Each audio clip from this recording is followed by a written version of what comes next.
Well, for a traditional reading test, usually there's 3 or 4 subtests that I would say are typical. Generally a test of word identification skills, reading a list of words in isolation. There's usually a subtest about fluency, how quickly can you read a passage. And then there's usually a comprehension subtest of, well, read this paragraph, and when you're done, we're going to ask you some questions. And oftentimes that paragraph will stay in front of the child the entire time. You want to read the paragraph 27 times, you knock yourself out until, you tell me what the answer is. That would be I think a good synopsis of most reading tests. And they will deliver on the goods. And the goods are, where are you in your core reading skills? And they're going to tell you pretty close, pretty accurate of where you are. That's a traditional reading test. As far as a diagnostic reading test, therefore we have more subtests.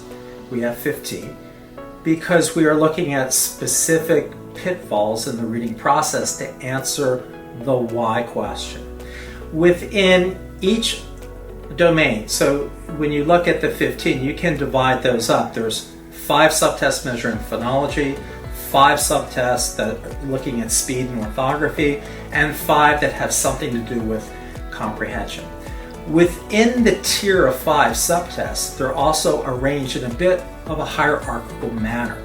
So, for example, the phonology section will start off with basic phonemic awareness skills, rhyming skills, very simple. I'm not looking at anything, I'm just hearing, does this word sound like that word, or manipulating sounds, segmenting sounds, rhyming sounds, fine. And it's going to slowly work up the hierarchy, going from phonemic awareness to actual decoding, decoding made up or nonsense words, decoding real words, and then decoding real words quickly, or what we call decoding fluency. Staying with this same example, for example, when we are looking at your isolated word reading, just a list of reading isolated words, we're going to get a certain score.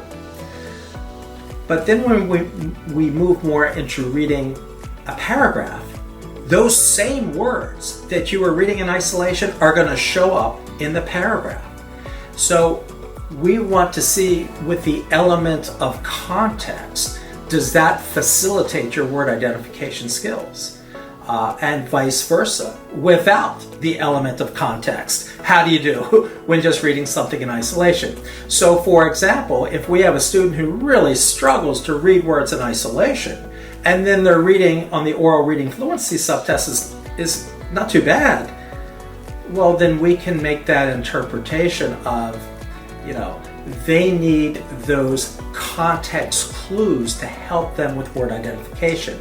That simply decoding words independent of context is clearly not their strength. They're relying maybe a little bit too much on context for word identification. So within each section of the FAR, we try to arrange the subtest in a hierarchical format in order to do a bit of a deeper dive in our interpretation.